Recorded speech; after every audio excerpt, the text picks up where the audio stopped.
Welcome to Your Money Guides, brought to you by Interface Financial Planning.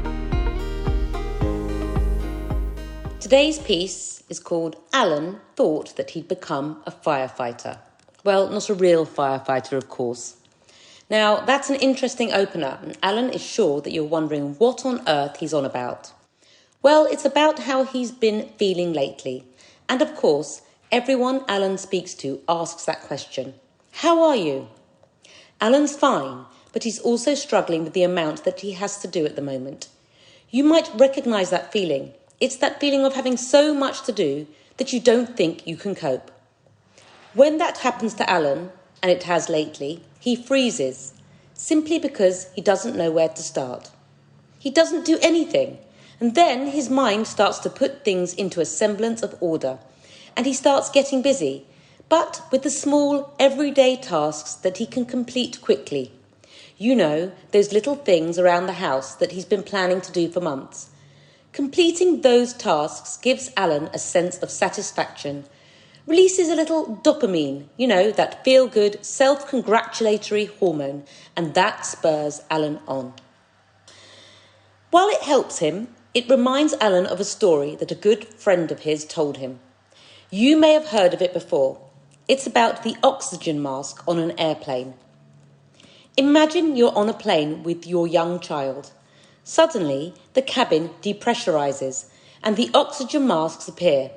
You have 8 seconds to get your masks on. So who do you put the mask on first? You or your child? The answer is you put it on your own face, because if not, both you and your child run the risk of dying. The point that Alan is making here is that when you feel you can't cope, you have to put your oxygen mask on first and sort yourself out. The oxygen mask is one thing. The other thing that has to be considered is perspective. Let's take what happened yesterday, a Sunday. Alan's wife and himself were looking forward to a nice, relaxing day. But at 9 o'clock in the morning, they received an emergency call.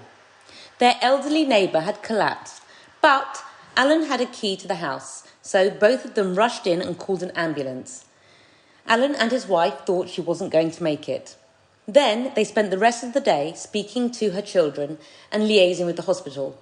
It was fraught and stressful, and thank goodness Alan and his wife did rush over, because had they not, she would have died within half an hour. The next morning, she gained consciousness, and everyone was relieved. Suddenly, all of Alan's problems were put into perspective. Alan didn't even need the oxygen mask. It's amazing how your own problems disappear when faced with a real problem.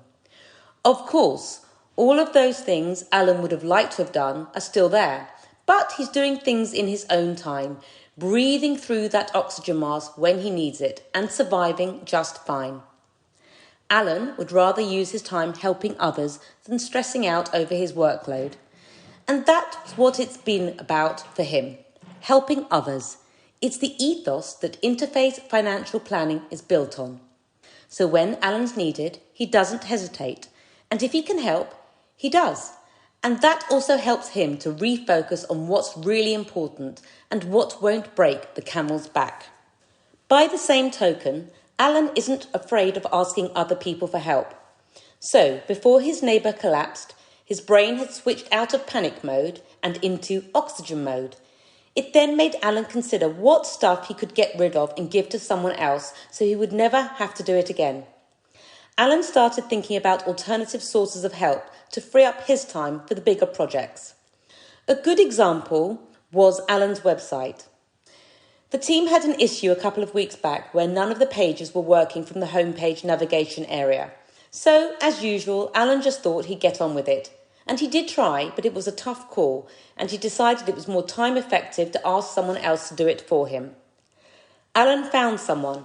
It took a few days, but now he knows that when he has a web issue, he has someone there to help. That's the power of outsourcing, which Alan's written about before. You'll find the blog on his website. Alan's going to jump back to perspective before he sums up.